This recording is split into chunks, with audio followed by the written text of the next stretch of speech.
Good afternoon, everybody. My name is Phil Novotny. Thank you for joining this webinar hosted by Ottawa Green Business featuring OREC with Dick Bakker. Just to give you like a quick run through about the EnviroCentre. For those of you who don't know us, EnviroCentre is a non-profit environmental organization established here in Ottawa about 2 decades ago. Our core mission supports sustainable lifestyle, which means that we encourage people to take action on climate in their own lives. By pointing folks towards practical ways to reduce the environmental impact, we help them make lasting and positive change. We do that in 4 key areas. So that's green homes, green transportation, green business, and green lifestyle. And today we're here to talk about green business. So just a quick idea about the Ottawa Green Business. EnviroCentre's Ottawa Green Business Program supports businesses and other workplace organizations in working together to achieve our collective sustainability goals. The Ottawa Business Hub helps local businesses achieve their sustainability goals by sharing knowledge, resources, and tools for tracking greenhouse gas emissions and setting a reduction target. The Ottawa Green Business Hub is also part of a national network of Green Economy Canada hubs. There are more than 300 member businesses across Ontario, and new hubs are also joining across the nation in Alberta and on the East Coast. And we can tap into this broad support without losing our local focus. Workshops like this webinar today and similar ones are supported and provided in order to build knowledge, and also creating familiarity with tracking greenhouse gas emissions and making reductions.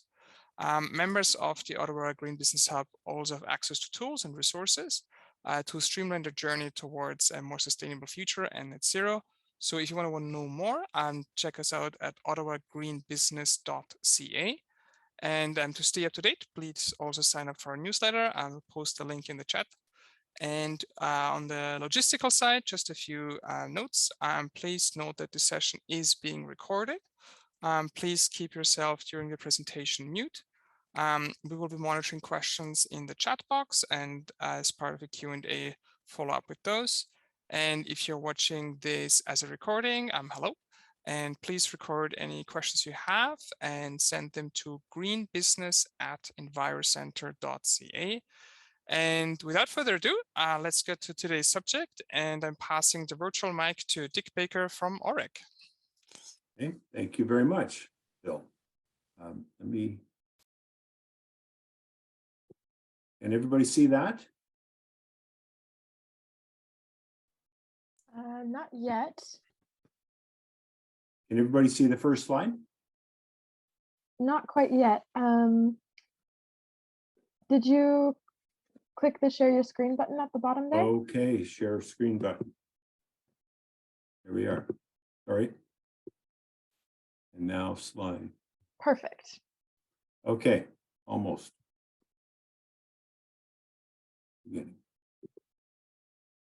Okay.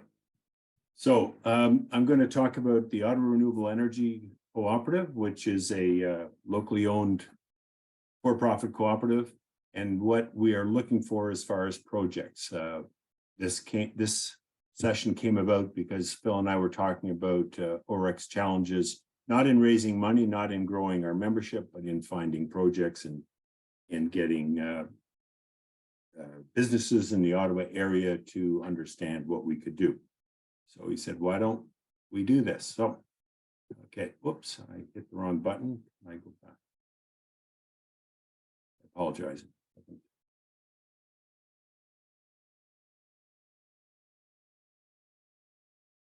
Sorry. Well, I'll just skip over the first 2 slides. Basically, OREC is owned by 860 plus members of Eastern Ontario for the most part. We are Eastern Ontario focused, but we can do projects across Ontario where there's local people who wish us to work in that area.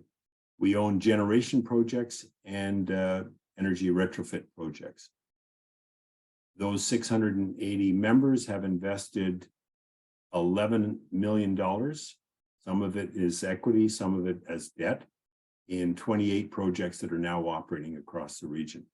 So on our generation projects, we develop and finance grid-tied solar and wind projects that could be directly connected to the grid or connected through a building, and then through the building connected to the grid. So it's grid tied. We're not doing off-grid projects. We're providing energy to the electricity grid or to the building itself.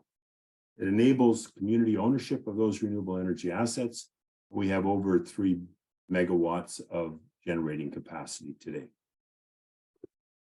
On the energy retrofit side, we have 5 projects operating now. Again, we're enabling deep energy improvement of buildings, and we're looking for buildings that want to move forward from fossil to mass electrification. The ideal project would be something that combines generation with an energy improvement. So first thing to do is always reduce your consumption. Second, I apologize.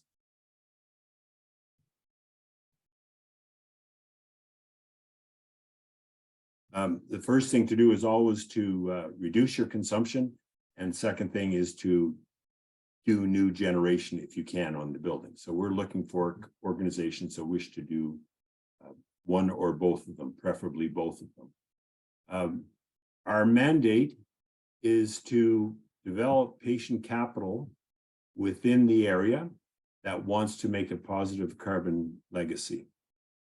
We do this by raising money through RSPs, TFSAs, or directly outside of tax avoidance schemes. And we've never had a problem raising capital for our projects. What we are really doing is turning NIMBY, which is not in my backyard, attitudes into, yes, I would like that asset close to me in my sightline, in my community.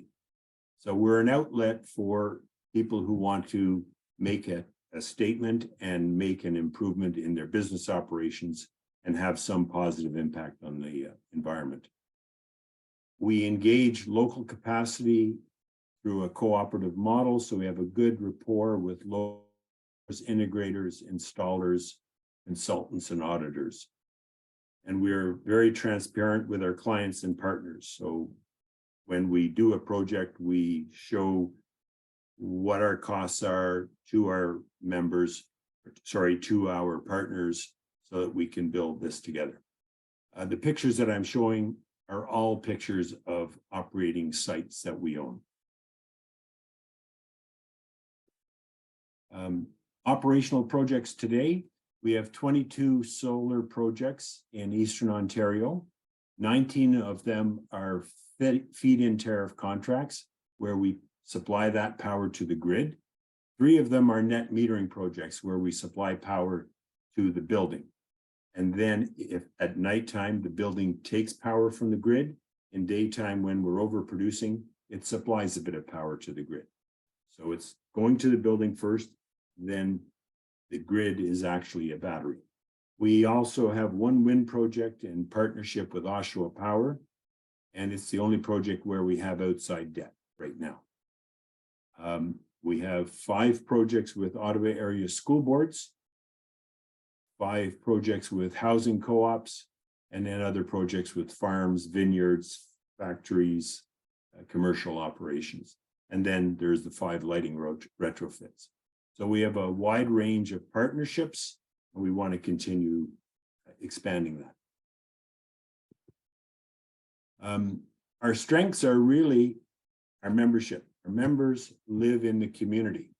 So if you're a business that wants to stay in the community, like this business, Hubby Industries, which has been in Ottawa since the 40s and was one of the first high-tech firms before we use that term high-tech.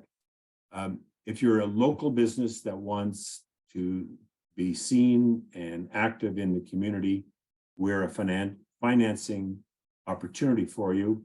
Our members live in the area, they want to invest in the area, they like to see the dividends, the electrons, the jobs to stay local. I think I've mentioned a lot of these things already. We've been paying dividends to our members since 2013 and have returned over $1.7 million. I don't know what the latest number is to our members in interest, dividend, and capital repayments. Our intention, as I mentioned earlier, is to keep local the electricity, jobs, profits, and ownership. So what we're actually looking for, that's the title of the presentation, are companies that want to be climate leaders through action, not through talk and not through objectives and good intention, but action by investing their own money or by partnering with us. So these are organizations that understand the utility costs in the future are rising, going to rise, partly because of the carbon pricing, partly because of the $7 billion of subsidies that the government is paying out of taxes to keep rates low, and partly because of the gas decisions and small modular nuclear reactors that are going to take up a lot of money and attention in the coming years. So our electricity, our utility costs are rising.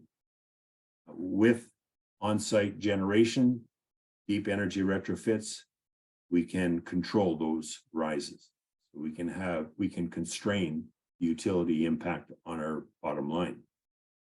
We also want partners who are interested in financing through a co-op and enabling their staff or supply chain or clients to participate indirectly through us in those improvements.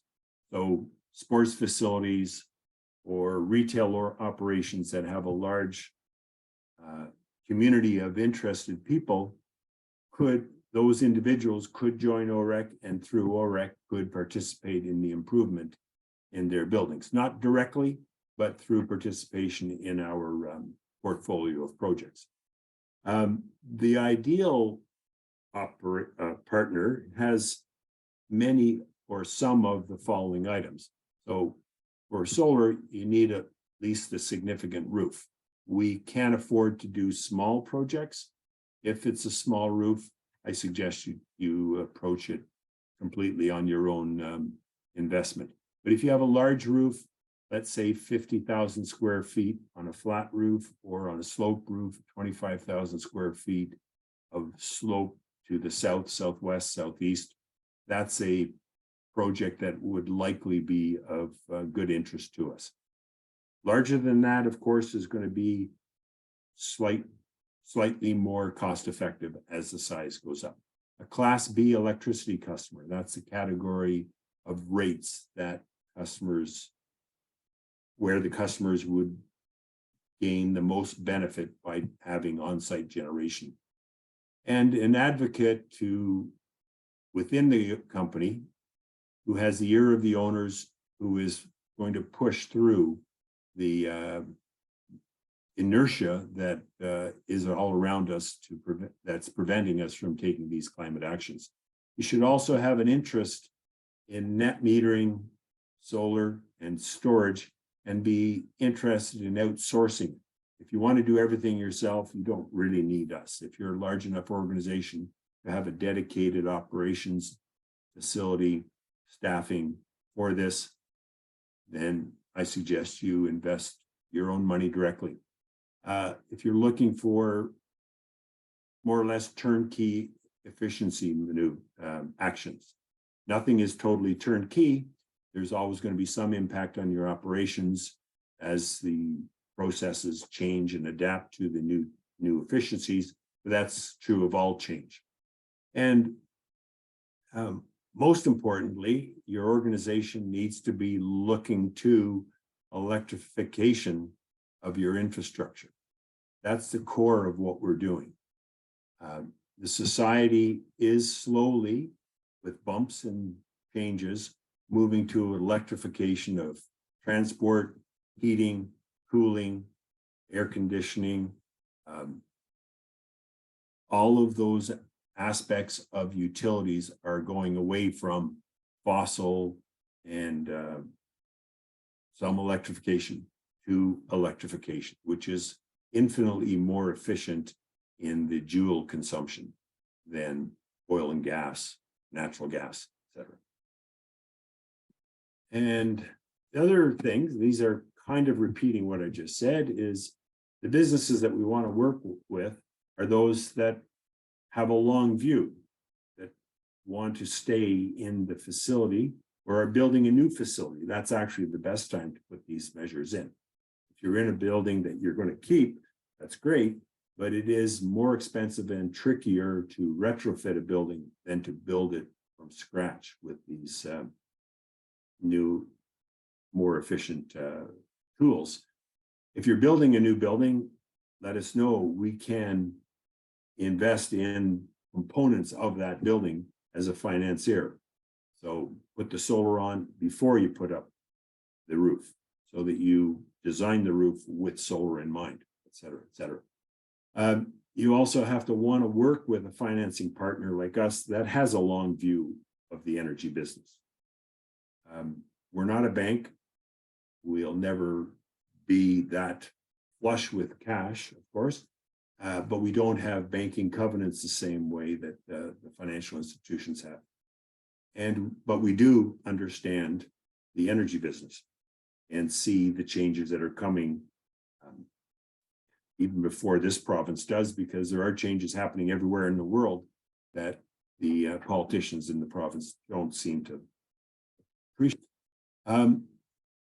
Also, if you have, as I mentioned earlier, a large community of interested parties, then those are like your clientele or your supply chain and staff. Those people are always interesting to us, because they could become potential new members of OREC.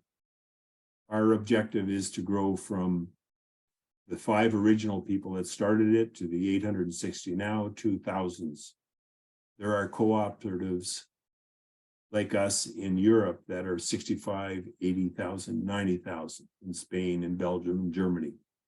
This is not a new model. It's a very proven old model of operation. And then finally, your organization must have some kind of energy reduction, climate action, and utility containment targets. You can never cut out utility costs, but you can have a long-term target of controlling and lowering those utility costs. If you don't have that as part of your business plan, you will be at the whim of the electricity grid as it foists more and more costs on the users. Right now, we're getting a large taxpayer subsidy to keep the rates low, even though the rates are quite high relative to what they were years back. And part of that is because of the centralized nature of our grid and the fact that the grid operators want to keep pushing power along long transmission lines from the centralized place that they generate power over the lines that they control to our endpoints. It's not the right way to do it in the future, and we're part of the solution, I think. So I apologize for skipping the first 3 slides because of my fat fingers, but we'd love to talk to you. And again, these are more pictures of sites operating that we have. These 2 ladies are both with OREC. That's on the roof of one of the schools in town. This large picture is Mer Bleu school with the French Catholic high school system. And the ground mount system is in Alford, just east of Ottawa. These are all sites that we own and operate and are producing cash flow for our members and our investors and our partners. Thank you. Thanks very much, Dick. That was a really interesting flight through what is a good solar project. I haven't seen any questions in the forum yet, but by all means, feel free to type in and I'll just relay them to Dick. But it's sort of like an informal Q&A, if you don't mind, Dick. But I was just wondering, in terms of your experience with the many years you already have with OREC, what are sort of like the top 3 key challenges a typical project would see? And I think you have addressed already a few of them, but I was just wondering if sort of like the top 3 which are in your head, and then maybe how you would recommend overcoming them, if you could elaborate on those. So this is a project that's been approved by the company and approve by the utility for connection. Sure. Or maybe like a step before, maybe like even not even getting all the way to approval. Well, so there's different types of projects. So a net metering project will leave the feed-in tariff projects aside because they don't exist going forward. But a net metering project is the roof may be too small. The roof is not designed for solar or not designed for the weight bearing of solar, which is not really a heavy weight, but it's the wind weight bearing. So the back wind from the north side that catches the back and torques the roof. So the roof needs to be sufficiently strong with trusses and that. But it's not, so that's one thing. It has to be sufficiently strong, but there are lots of ways to put solar on the roof. It does not have to be a penetrating mount. We have most of our roof mounts on flat roofs with non-penetrating systems. They're weighted down. You just have to have a roof that can take the weight that is pressing down. The easiest type of insulation is on a slope roof where we can attach to the trusses. We've got that on several barns. If you have a house, don't put too many trusses angles on the roof line. A straight A-frame roof is always going to be easier to install solar than anything else. So given that the roof is not a problem, then where's the connection to the power, the supply of power? How does it come into the building? So therefore, how do we connect to this, to that supply so that we connect to the building's distribution system? So the solar system will connect on the inside of that power supply, feed the building, but when the building is producing too much power, it'll supply out to the grid, right? So we just have to bring the power to the right location. That's generally not a serious problem, but there is probably some lines and adjustments that have to be made there. Going forward, I think this will be less of a problem, but in the past, it was a problem getting a connection impact assessment done by the local utility as to what's the impact of this new solar system on the public grid. That was an issue when we started in 2010, 12, 13, 14, 15. Now the Ontario line engineers understand solar, understand non-dispatchable power better than they did in those days. So that's still a cost, but not a real issue because there's just more knowledge and awareness. The big issue is really the cost of electricity is quite low in Ontario. Because of the $7 billion that the taxpayers are subsidizing. The politicians don't like to get voted out because electricity prices rise. So they keep using our taxes to subsidize the rates. That is the big challenge. The return on investment for an on-site solar system in Ontario, depending on size, is going to be in the maybe 9 years to 13, 14 years payback. When the credit rating agencies get wise to what Ontario has been doing, that'll change. At some point in the not too distant future, the electricity rates have to go up. And they will go up. But it's going to be political pain for whoever's in power at the time. So, are you going to bet that the electricity rates stay as low as they are, or bet that they're going to go up? That's a question for business people, for everybody, for us as homeowners. So we have a system that's intentionally designed to be very long between the production of energy and the consumer of energy, with all sorts of inefficiencies because of that. And the cost of your bill, if you look at it closely, less than half of your cost is the generation is for the commodity of electricity. The other 55% is transmission line costs, regulatory costs, but mainly transmission costs.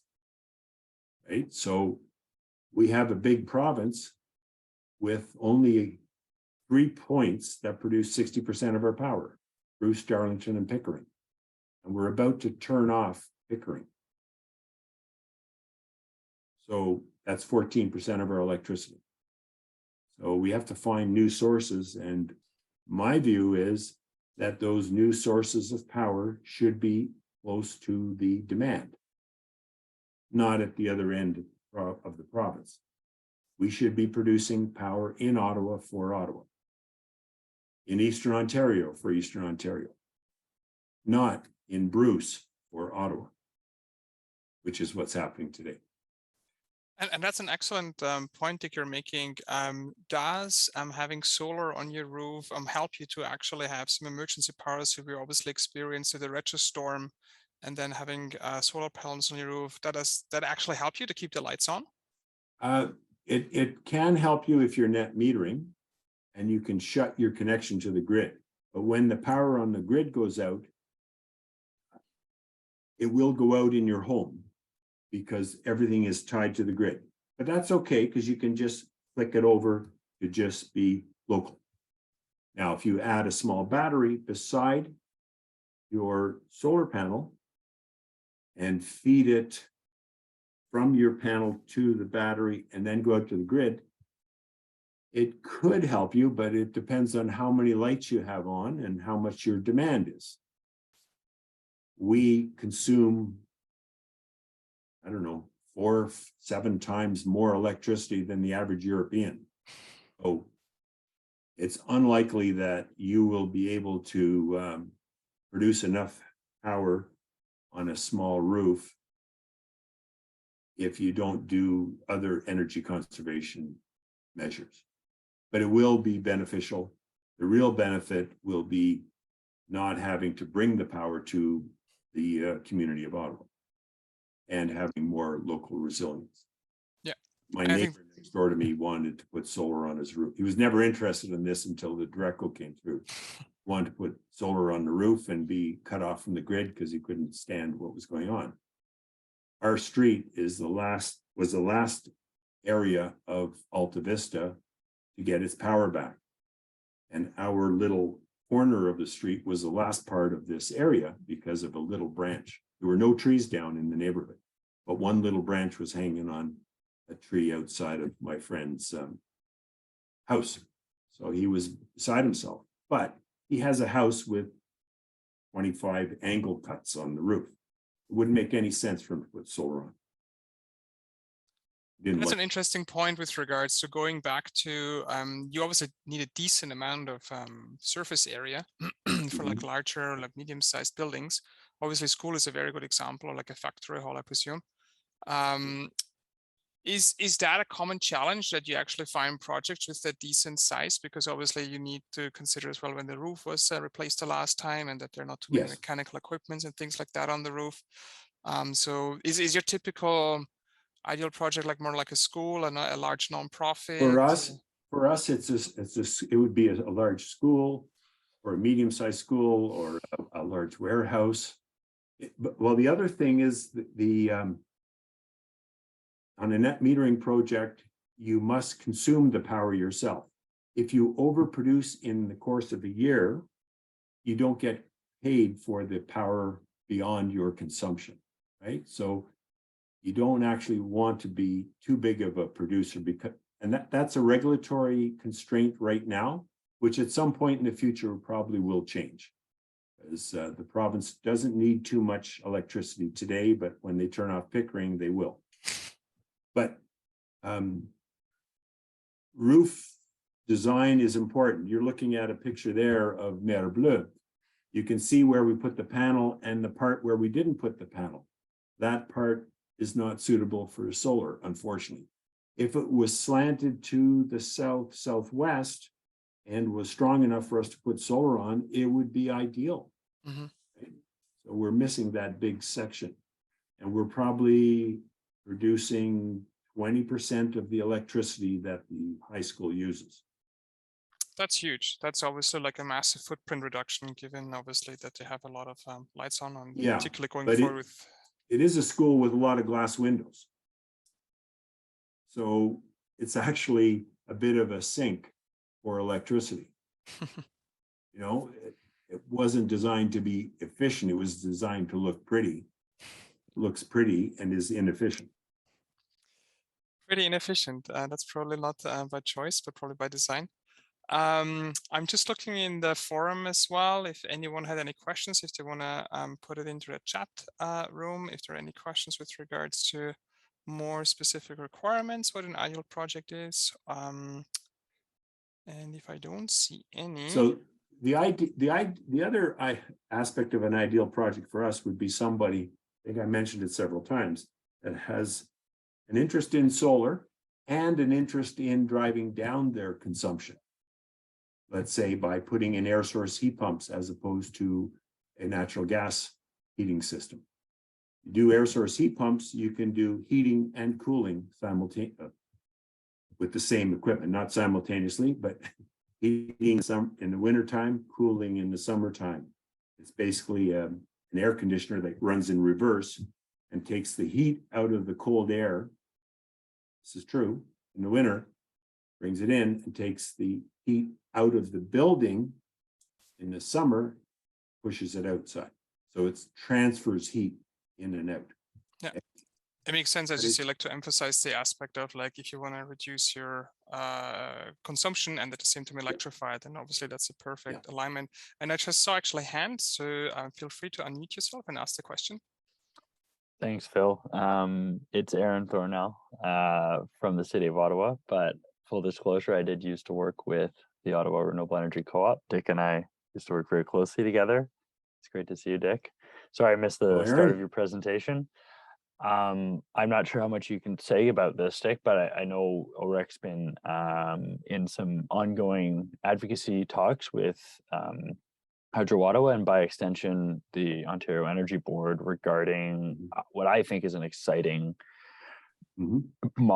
model for community net metering, if we want to call it that, which is a single building with multiple meters. Think of an apartment building or something like that. Just wondering if you're able to speak at all about how those conversations have been going, and if there's any flexibility being shown by the regulators. Yeah, so what Aaron's talking about is, think of a housing co-op on one piece of property with 60 units. Each unit has a Hydro Ottawa meter and then the common hallway meter. So under the regulations that exist today for net metering on a single building like this school, we can put solar on and we have to credit all that energy against one meter. Right? So it doesn't work. It's illegal to do, well, it's financially impossible to do solar on a housing co-op with 61 meters because you can only credit it to the hallway meter, which is all LED lights. So it's not really drawing much power. So we'd be giving that power away to the power grid. So what we've been pushing for 4 years now, I think, maybe we're 5, is for the ability to change the regulation so that the utility does accounting changes to credit the generation against multiple meters on the same building. That would work for housing co-ops, condos, shopping centers, even just apartment buildings that have multiple meters. The issue is separate meters from Hydro Ottawa or whoever the LDC is. If the building takes it on to themselves and purchases a sub-metering system, then we can do that.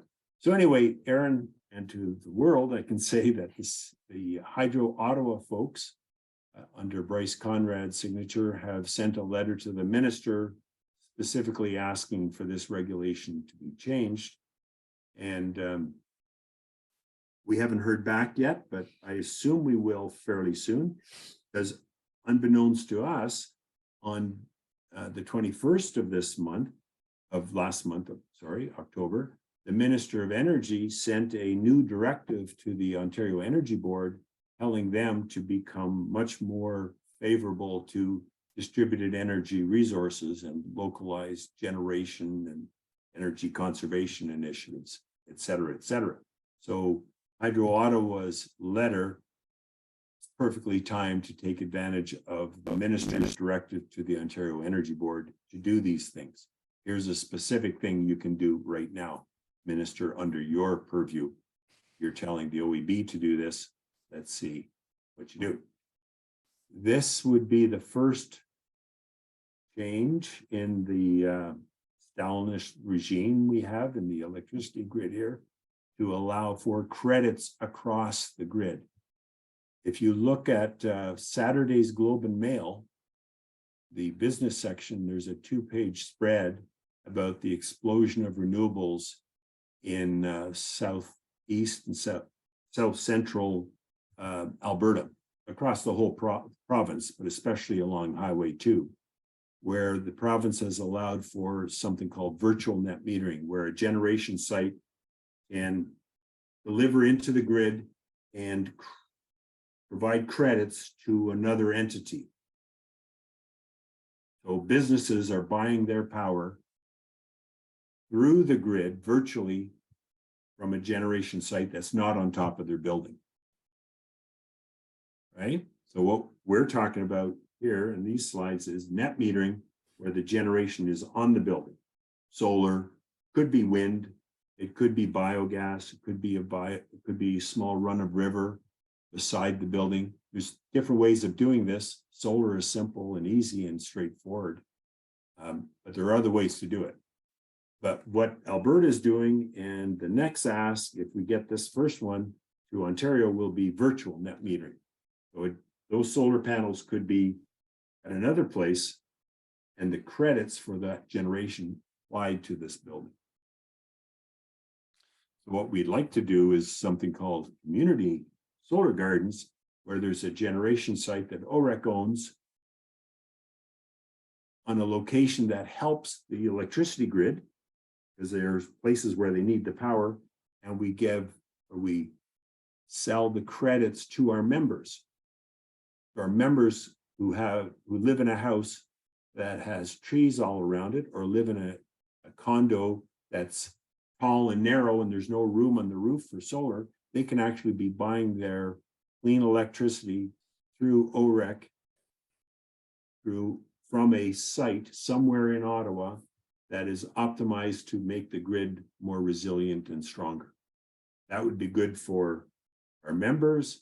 It would be good for the City of Ottawa's energy resiliency, and it would be good for our rates, because it would make the rates a little Lower, personally. lower, because we wouldn't have to spend as much money building new grid lines and reinforcing the grid in a difficult way. Okay, it seems we're jumping from the more business technical aspect already into the policy landscape. So I'm not sure if it's a good sign or if it's a bad sign, but probably you need regulation to actually make those things happen. So it's probably just a reality check. I think excellent question with regards to kind of like what the future holds partially, and I think also the challenges OREC might face, as well as other co-ops and providers of similar scale. I think we'll come to a conclusion soon. So if I'm just checking through any last questions, Dick, this was really very insightful. I hope many more folks will actually watch the recording and maybe get in touch with us. I'm just checking, no more questions, no more hands, so everyone is satisfied, hopefully, at least to some extent. So thank you so much again for joining today. Thank you very much, Dick, for taking the time to talk us through this. I wouldn't say necessarily like straightforward and easy topic, but I think the good news is with some dedication and definitely some effort, it is really a feasible project, and as we all know, like a very important project, both to reduce our carbon emissions, but actually even on the business side, to be savvy and actually invest into the future, both with carbon, but actually also with your own cost reduction measures. on the energy side. So thank you very much for sharing all that learning, and we will share this video as part of the EnviroCenter's platform for future recording. If you do have any questions, again, reach out to us via greenbusiness@envirocenter.ca. And without further ado, thank you so much. Have a good evening, and we look forward to seeing you at the next webinar. Thank you so much, everybody.